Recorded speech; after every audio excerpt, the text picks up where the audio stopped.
और बहुत जल्दी अशोक गहलोत जी राष्ट्रीय अध्यक्ष भी बनेंगे। ये वही सचिन पायलट है जो अशोक गहलोत को मुख्यमंत्री काल में बहुत ज़्यादा परेशानी में डाला। ये सरासर सदस्यता घोटाला है और ये लोग दूसरे के बनाए हुए सदस्य में अपना कॉलर खड़ा करके प्रदेश में बड़े बड़े पद हासिल किए हैं। यहाँ पे जो डेलीगेट्स बनाए गए हैं, प्रदेश के जो पीसीसी का डेलीगेट्स बनाए गए हैं या विश्वविद्यालय का सदस्य बनाए गए, ये सारे में जो झमेला हुआ है या जो में आक्रोश पैदा हुआ उसका गहलोत जी को जब राष्ट्रीय अध्यक्ष बनाया जा रहा है तो इसके लिए सचिन पायलट को मौका देना चाहिए। युवा हैं, कांग्रेस जनों को चाहिए कि धरातल पर ला के जनता को आँख खोलना चाहिए ना, खुलवाना चाहिए। देखो कितना झूठ बोल रहा है कि हम बन गया। सामाजिक कार्यकर्ता सह कांग्रेस कार्यकर्ता M.K. आज़ाद जी, आप अभी खूब सुर्खियों में हैं और जिला से लेकर के राजस्थान के बारे में आप पूरा नॉलेज रख रहे हैं। राजस्थान की समस्या क्या?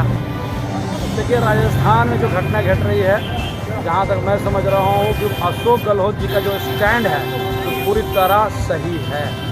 ये वही सचिन पायलट है जो अशोक गहलोत को मुख्यमंत्री काल में बहुत ज़्यादा परेशानी में डाला। 2-3 बार हम देखते हैं ऑपरेशन लोटस चला था और ऑपरेशन लोटस को अशोक गहलोत ने अपने कलाकारी से, उसको अब राजनीति के जादूगर इसलिए नहीं कहा जाता, इसीलिए कहा जाता है कि उन्होंने बहुत चालाकी से उसको फेल कर रहे काम किया। और अब कहीं न कहीं देखिएगा कि फुल पार्टी का फीडबैक जो है वो सचिन पायलट की तरफ इंगित होता रहा है। 19 को और 20 को लेकर दिल्ली में जितना रूठे बैठे हुए थे, इसको भी लोग देखे। आज यही लोग डिसिप्लिन और अनुशासन के पाठ पढ़ा रहे हैं। मैं बता देता हूँ कि उनका ज़मीन पर कोई असर नहीं है। बहुत कम समय में सचिन पायलट को पार्टी ने जो सम्मान दिया वो उनको पच नहीं रहा है।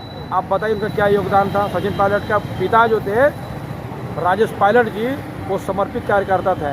उनके आकस्मिक मृत्यु के बाद इनको पार्टी ने सांसद बनाया और हमेशा इन लोग सत्ता के साथ लगे रहे। इनको 2 बार मंत्री बनाया, राहुल गांधी के नज़दीक चले गए और किस तरह ये वहाँ पर उप मुख्यमंत्री बनने के लिए कितना लॉबी करने लगे। ये हमेशा ये लोग सत्ता के साथ बने रहने चाहते थे क्योंकि कोई काबिलियत नहीं है। इनको कोई भी प्रभार दिया जाता था।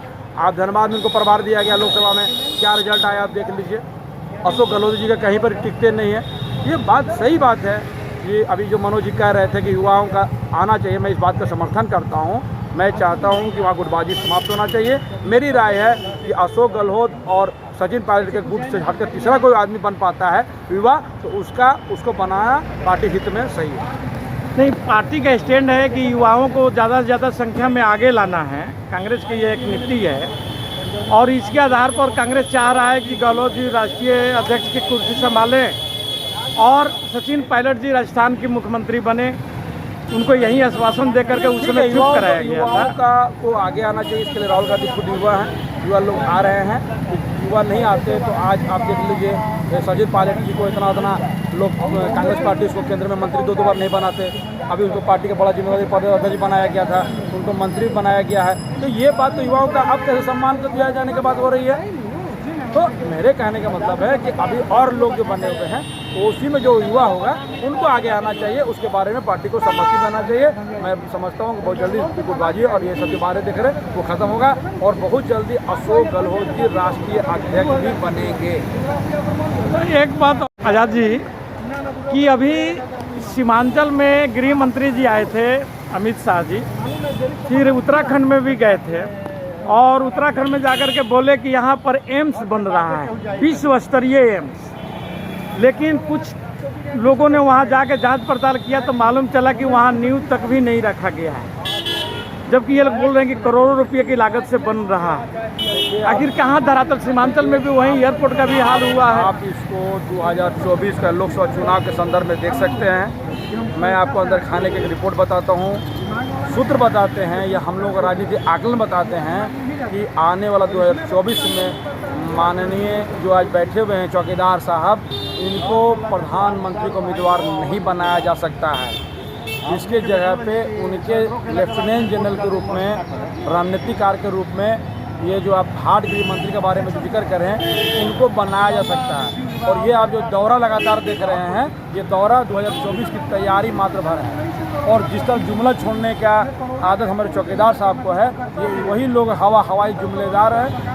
दूसरे बात लोगों को बताते हैं, इस तरह के लोग सपना दिखाते हैं, ये लोग सपना दिखाते हैं और सपना बेचते हैं। ये सपनों का सौदागर लोग हैं और वो आपको, इसलिए ये बात इन लोगों का कोई कहीं टिकती नहीं है। आने वाले समय में ये सरकार बहुत जल्दी जाने वाली है। ये अफरा तफरी जब देख रहे हैं, चीता आ गया, तो कभी ये हुआ, आज का समय में आज का $1 बराबर 81 रुपया 49 पैसा, आज फिर रुपया कमज़ोर होकर 27% कमज़ोर होकर आज गिरा है।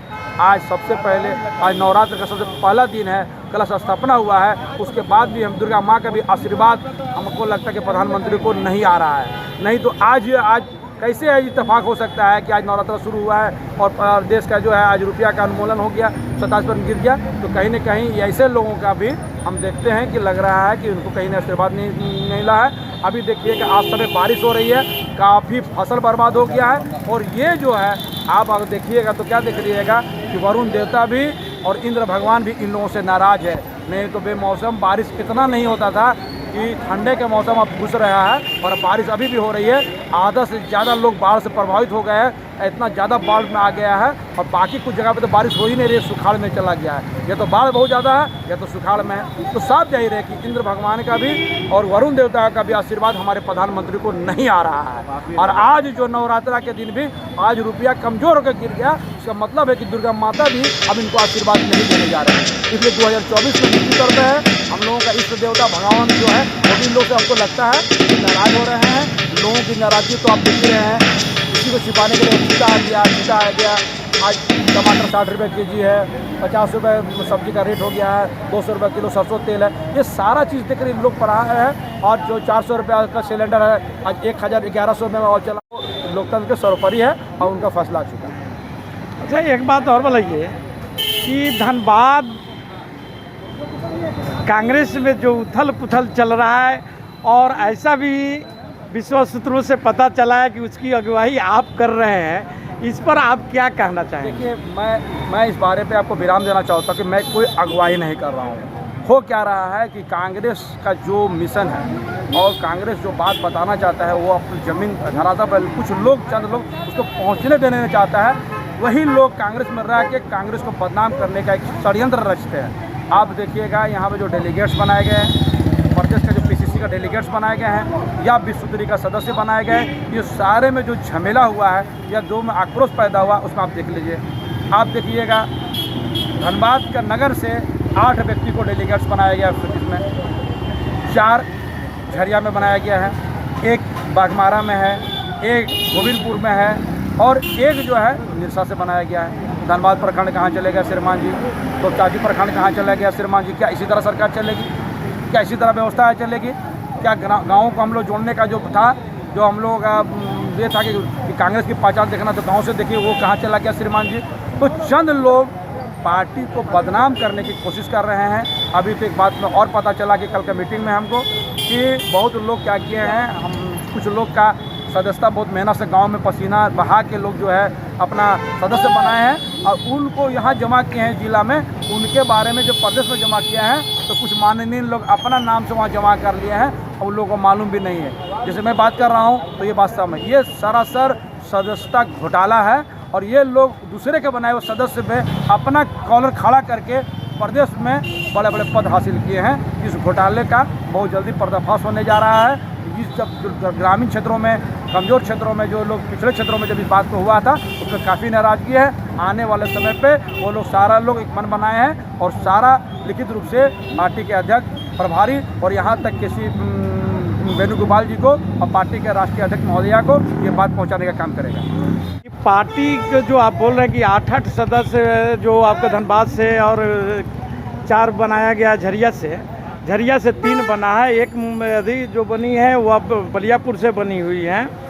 और जो इसमें एक रूलिंग था कि जो सदस्य ज़्यादा से ज़्यादा संख्या में बनाएंगे उन्हीं को कोई पद या पोस्ट दिया जाएगा। उसी के अंतर्गत डेलीगेट जो बनाया गया है 5000 से ऊपर रखा गया था और 5000 के ऊपर में बनाया गया है। 5000 से ऊपर में जो जितने लोग आए, 15 यहाँ पर आए हैं, उन लोगों को बनाया गया है।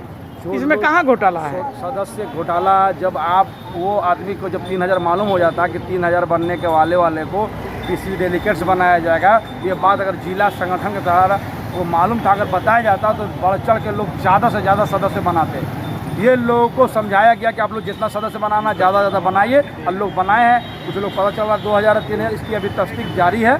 लोग अभी बहुत कुछ बोले हैं उसके बारे में आ रहा है, लेकिन निश्चित तौर पे जो लोग सदस्य बनाए हैं वो बात उसकी सदस्यता जिला के नाम से वहाँ पर जमा हुआ है, पैसे जमा हुए हैं, रसीद जमा हुआ है, लेकिन उनके नाम से नहीं जो है वो अपेक्षित लोग हैं। इसकी जांच जरूरी है। ये जो क्राइटेरिया बनाया गया है ये चंद लोगों को पहले से मालूम था, और इसी का खेला। आप बताइए ना सर जी, 20,000 आपके जिलाध्यक्ष के पास सदस्यता का है, 10,000 उपाध्यक्ष बनाए हैं, 10 ऐसा बना रहा है तो 3 लाख तो आपका सदस्य हो गए। जब कार्यक्रम में होता तो 100 आदमी नहीं पहुँचते हैं। श्रीमान जी, क्या है घोटाला? आप उन लोगों को समय दे दीजिए कि जो लोग 10,000 बनाए हैं, जो लोग 20,000 बनाए हैं, जो 5,000 बनाए हैं, उनको 1 महीना का समय दीजिए कि 10% जो सदस्य बनाएगा 10,000, तो 1,000 भी 1 महीना के अंदर में एक जगह पर कहीं जमा करके एक कांग्रेसी दिखा दे, मैं राजनीति से संन्यास ले लूँगा। ये पूरी तरह फर्जी है। एक सिस्टम बनाया गया है, पैसा जमा करना था, सदस्य के एक वोटर लिस्ट में लेके उनका नाम, पिता का नाम, उसका एपी कार्ड सब जमा करके ये खेल खेला गया है। ये चंद खिलाड़ियों का ये खेला है। बहुत बहुत धन्यवाद। और एक बात बता देना चाहता हूँ मैं, जो बात शहर का लोग करते हैं, गांव में 500 सदस्य बनाना शहर के 50,000 बनाने से बेहतर है। आप चले जाइए, जिला के बड़े बड़े पदाधिकारी भी बने हुए हैं, यार लोग हैं, गांव में जाके 50 सदस्य बना के दिखा दें तो मालूम चले कि गांव के लोग कांग्रेस के बारे में, अभी धनबाद जिले की मैं बात कर रहा हूँ, मैं दूसरे राज्यों की बात और जिलों की बात नहीं कर, धनबाद में कि लोग कांग्रेस के पार्टी के नेताओं के बारे में क्या सोचते हैं। आपको वस्तुस्थिति वाले मालूम हो जाएगा आपको। बहुत बहुत धन्यवाद आज़ाद जी, आपने RRS न्यूज़ को अपना कीमती समय दिया है। माजी कार्यकर्ता ये मनोज विश्वकर्मा जी हैं। अच्छा मनोज बाबू, ये बतलाइए कि जो राजस्थान में गहलोत और सचिन प्रकरण जो चल रहा है वो कांग्रेस को किस दिशा की ओर ले जा रहा है? पहले बात है कि गहलोत प्रकरण जो है ये नहीं होनी चाहिए, क्योंकि पार्टी की बात है, जैसे पार्टी की छवि भी धूमिल होती है। और गहलोत जी को जब राष्ट्रीय अध्यक्ष बनाया जा रहा है तो इसके लिए सचिन पायलट को मौका देना चाहिए। युवा हैं, बुजुर्ग कितने दिन तक ढोएंगे? युवाओं को भी मौका मिलनी चाहिए और उन्हें भी राष्ट्रीय छत्तीस पर जगह मिलना चाहिए। और देखिए गहलोत जी तो ये सोच रहे हैं कि 19 विधायक लेकर के जब इतनी बड़ी घटना कर सकते हैं सचिन पायलट जी, तो कल मान लीजिए कि राजस्थान में उनको सौंप दिया जाता है और फिर कोई ऐसी ड्रामा कर दें, इससे उधर रहे हैं। शायद ये हमारी सोच है, इस पर आप क्या?